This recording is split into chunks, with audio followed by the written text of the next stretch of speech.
Though my powers come and go with the phases of the moon, my resolve remains the same. I am going to remake this Zen-Aku battle theme if it kills me. What'd it do? If there's one thing I love more than a snarky evil prince, it's an edgy brooding wolf boy. I mean, pair that with a flute, some killer boss music, and you might just create a character that is going to stick with me for my entire life. The first video I ever uploaded here was my remake of the pan flute music, and then his first battle scene, and then of course the now legendary Zords Awaken video. You love him, I love him, Merrick loves to hate him. It's the man, the myth, the legend, the absolute creature, the absolute unit, Zen-Aku.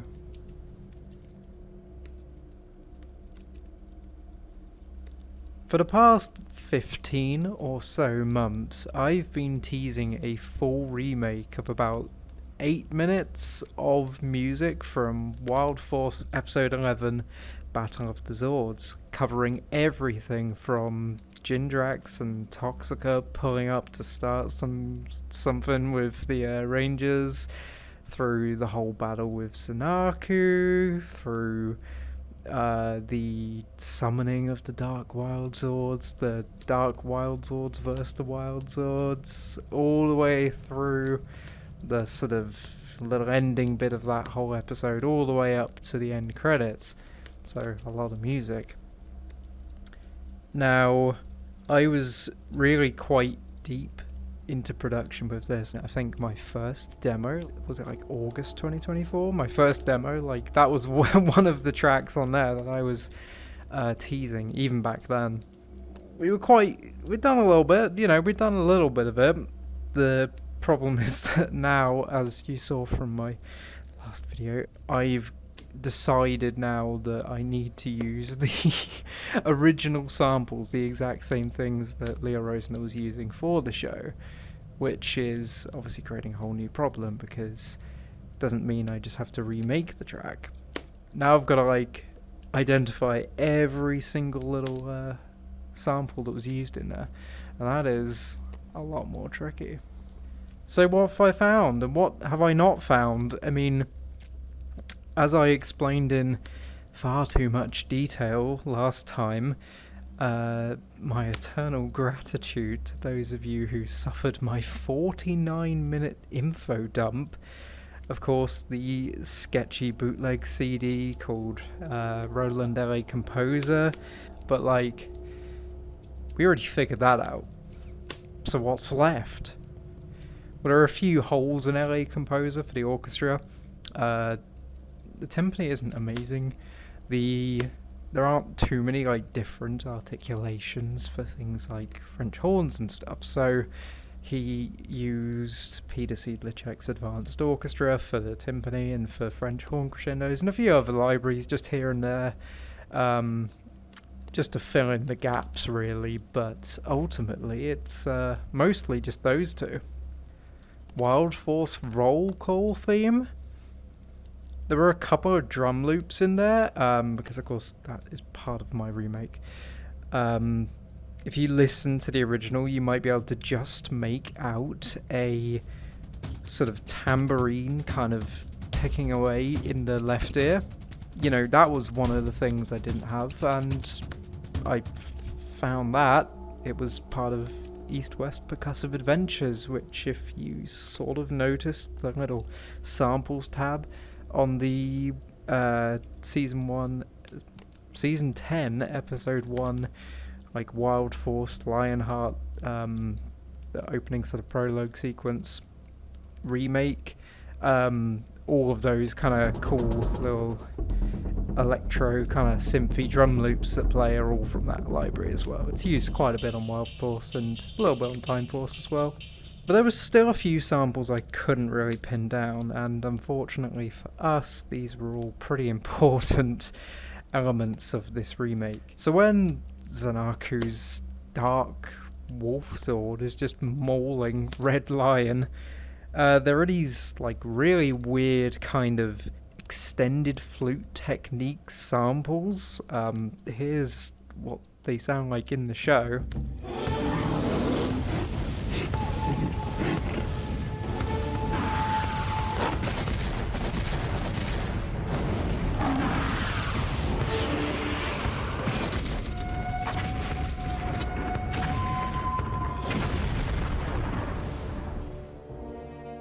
Yeah, they're pretty intense, right? And recreating them was going to be quite difficult, of course. Fortunately, a little reverse song search on Google with the original clip led me to a Chinese metal band, of all things, that used those same samples in one of their songs. And then it was a bit more clean because it was like during the intro of their song, so I thought, perfect, great. And then I obviously took that song and shoved that back into the reverse song search on Google, and what do I find? A company called Global Journey, who used to make, I think they make like little wind chimes and things like that. You know, they make lots of generic music of various cultures of the world. I don't know the process that went into them, honestly. I mean, it kind of... You know, I don't want to make assumptions, but, you know, I think maybe the implication was that these were all, like, live performances, but they absolutely weren't. They were just using sample libraries, you know. Now, one of their songs on their third Native American CD, like, what's it called, like, the best Native American music in the world or something, literally, it's something like that is the title, Volume 3, of course. And on one of their tracks, which I can't remember the name of, it's got that flute, and I'm like, whoa, there it is again. Wow, cool, a lead. We've heard it in 3 places now. That means it exists. And all of these 2 examples came post Wild Force. Of course, I go ahead and find it because there were not many Native American specific sample libraries in 2002, or more like 2001, when production probably would have been starting to be considered. Q Up Arts, wonderful company, made quite a lot of... They made this series called like Voice of, and they had Voice of Istanbul, Voice of the Aztecs, Voice of Native America 1 and 2. Douglas Morton, the sort of company CEO guy, I don't know, along with Douglas Spotted Eagle, created this wonderful sample collection called Voices of Native America, the first one. And it's so good. I love it to pieces. I got loads of information from Doug Morton about it. They're a good company. Start auditioning some samples, load up these echo flute sounds, and go, you know, as expected, there they were. One key, there's one of the samples, and then the other key, there's the other sample. Here they are. Like, here they are right now, as like just exposed.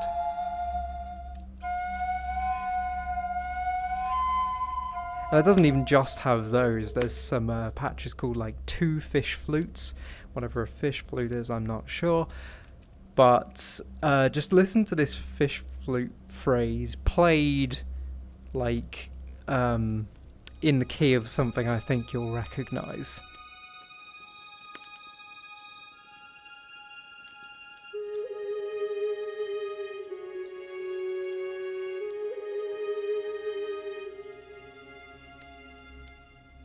Wow, hear that? Do you remember that from like the first scene of Wild Force? Like the first time music appears in the show, like Cole's ceremony? Exactly. And it was by a little campfire, just like this one. This is so meta. Whoa, Baroque, that's crazy. Anyway, that's cool. So I've got those, so you know, just for clarity, yes, I will be doing a original samples remake of the prologue sequence now, because oh wow, those flutes are so nice. Cole's theme is actually played like on some of those flute samples in that library. So like it's a really great thing to own now. Fortunately, Q Up Arts, unlike a lot of the companies of the past, still sell their product, and they've modernized it for Contact, so that's amazing. And it's got these lovely built-in reverbs that feel so sort of close to the kind of reverbs that we used back in that sort of day. They're very hard to describe. It's like a really close recording, but then they've got that artificial reverb on the back of them, so they just echo out, but you can hear every detail of them at the same time, which is, you know, obviously if you're recording in a big room and you're doing them from a distance, you don't actually hear the detail.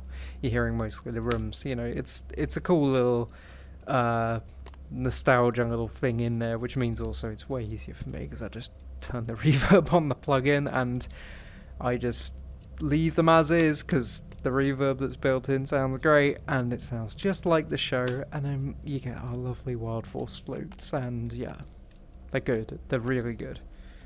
But besides those, there are a lot of other flutes on Wild Force that definitely don't appear in Voices of Native America.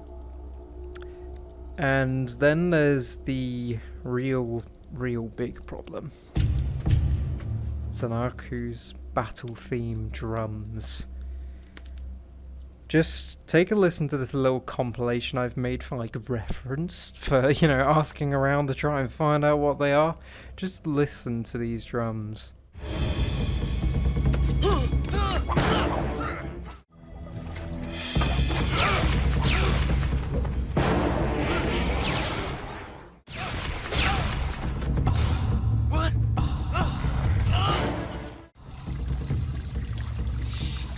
Is it possible? See what I mean? Like, I mean, you know, this is why I want to do a remake. It's such a good cue, right? It's so good, and those drums are insane. Voices of Native America does have some really similar drums, don't get me wrong, and I thought for a while, you know, that it was definitely these drums, and then of course I play the original again, and I'm like, it's not these drums.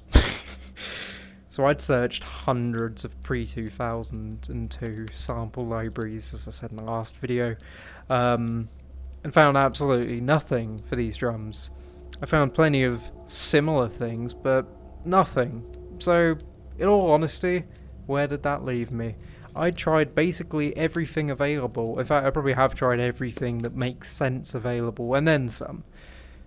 I looked for loop libraries, I looked for one-shot drum samples, I looked for potential recordings of real drums that were just on like a CD or something that Rosner just nicked. I contacted every single sample library company from the past. I talked to Best Service, I talked to East West, Big Fish Audio, Zero G, Spectrasonics, like all the big names, Q Up Arts of course. I emailed all of them, and most of them thought, oh, it kind of sounds like some of our products, but no one was sure. So I'd kind of given up. I was just really depressed about this. I had no idea how to proceed.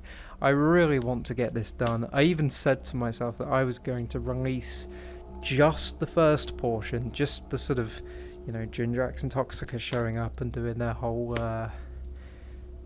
whatever it is, 5 crystals are better than 1 thing, and then, you know, all the way through the big battle, leading up to the point where, you know, Zen-Aku's about to pull out his flute, just leading up to that point where the music stops dead there.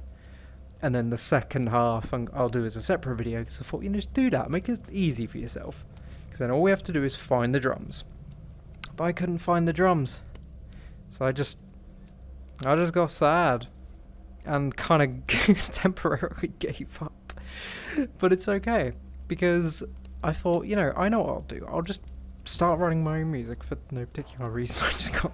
I just got an idea in my head. I thought I need to buy a bunch of tin whistles and a Baroque, and I need to just start making Celtic music for some reason, about some weird, really poorly planned adventure I went on like 8 years ago, I guess.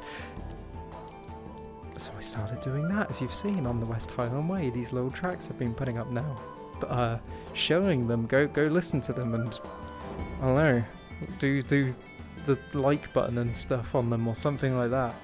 Oh, that would be wild. That would be crazy. But as with all types of music I start making, the best way to kind of work is to have a bit of a template, a project template for the particular genre you're making. So for this, I thought, alright, what do I have? What do I need? What do I want? And I previously had this library called Best Service Era 2 Medieval Legends that maybe some of the music-y lot here might have heard of. It's been used on a lot of fantasy games. It's pretty great. It's a little more niche, I'd say, but it's great. Now, I bought some of their like more modern equivalents of that, Celtic Era 2 and Dark Era. And for my mock-up, I picked a track that I fell in love with as a teenager called Wolfblood by Adrian von Ziegler. Ziegler.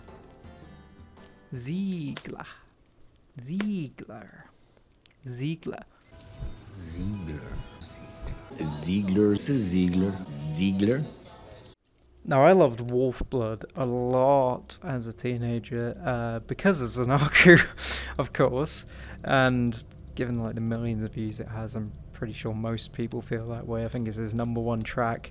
But he was using Best Service Era 2, Medieval Legends, and he was using East-West Ra, like the sun god Ra, which was like a world instruments library. I think it was about 13 gigabytes. It came out in 2004, and it had quite a lot of cool stuff on there, like uilleann pipes, had tin whistles, it had like all sorts of cool stuff that just fit the genre. It had other stuff that I didn't listen to because I was only after those two at the time, but it's got loads of stuff, believe me. But it's also really old, and everyone says it's really dated and it's bad now, but I don't know. I mean, it probably is honestly true, but you know, all these old things are gems in their own right. But of course, coming out in 2004, this could not be a candidate for something used on Wild Force. You see, when I was researching about various libraries, what I found was that there was a predecessor to Ra called Quantum Leap Rare Instruments. There were no archives of this, no information on it, so I just completely forgot it, and that was that. That was until like 2 days ago. A couple nights ago, my friend sent me these bunch of HTML files that were just old archived web pages, basically, with a bunch of like links to various sample libraries which are no longer manufactured or sold. And yeah, they had, go figure, Quantum Leap Rare Instruments. So I downloaded it. And downloading random files from the internet can be dangerous, so let's take a moment to talk about today's sponsor. Oh wait a minute, we don't have a sponsor, do we? No, we don't have sponsors yet. But I guess we'll just go back to the story then. Using a conversion tool, I managed to get the library working with the contemporary standard sampler Contact by Native Instruments, and I had to play through all the samples. I worked backwards, of course, for no particular reason. Started with Volume 3, worked back to Volume 1. Volume 3, it's got uilleann pipes, and listening to them, wow, they're basically the same as Ra, I think. So, cool. Obviously, this was a direct predecessor. Started listening to the tin whistle, and played a couple notes, and it sort of sounded a bit like this. Yeah, sound familiar, right? Of course it does. So when I was first making my Predator's Awaken video, I thought, like, that sounds like a tin whistle with a little bit at the end of the video. And you know what? I was right. I was right all along. which I'm happy about. It was a tin whistle. The real question is, can we play tin whistle with VR controllers on?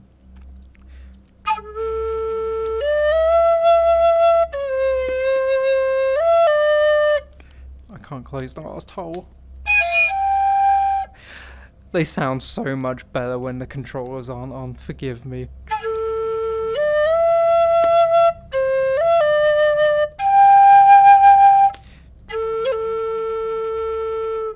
There you go, slightly better. Just put my hands back on. So yeah, this was an accidental sample find, and the good thing about this was it confirmed that Lior Rosner was using this library. Of course, I go through volume 2 and find absolutely nothing of interest. Then I come to volume 1, and I find some cool Chinese gongs, some cool Thai gongs.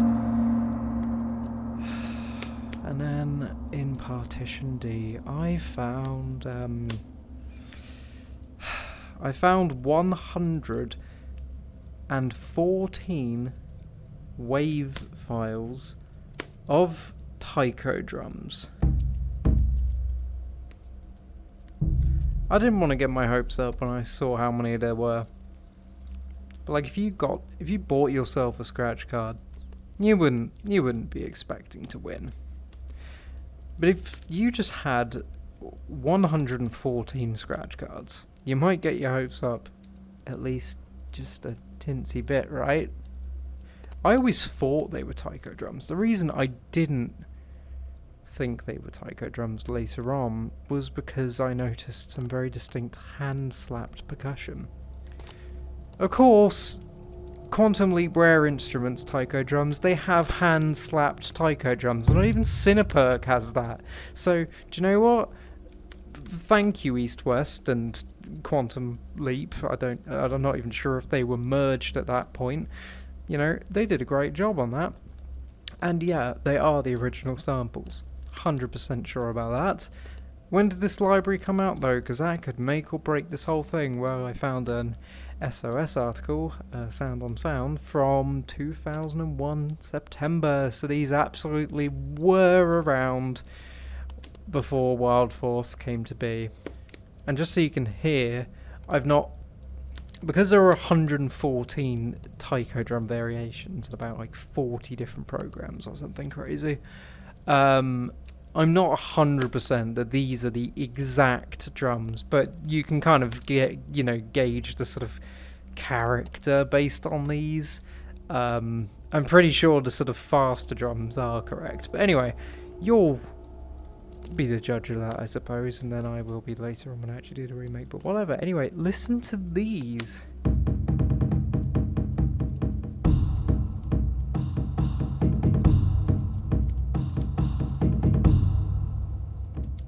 So yeah, I've just got to work out which of these 114 drums are which, where they all go, but that's for me to worry about. As of today, I have the entire first half of that track complete. That's what I didn't tell you. I have it complete, besides the drums. And this isn't to say I haven't mapped out all of the drums and actually programmed in all of the notes. Oh no, I've done that. It's just a case of I hadn't found the sounds. Now I've got the sounds. Now it's just a case of picking out which sounds from the 114. We're really close, is what I'm saying here. We're really close. So subscribe, like, share, tell your friends, tell your neighbor, tell your family. Get everybody hyped up. Please, I need watch hours so I can get paid. But seriously, this remake is coming, and be very excited. I mean, every time I play the whole thing back, I'm getting chills. It is so accurate. It's like genuinely so good, and all of it just comes together so well. When we finally get those drums in there, this is going to be the best thing I have ever uploaded. And you know, when we go through the other tracks that I've already uploaded and do them with the original samples, I'm sure they're going to be just as amazing. But this will be the first official release as like a, here you go, here's the absolute original samples. Have a wonderful day, night, evening, etc. Have a happy new year. And once again, Goodbye. If this wasn't recording, I'm gonna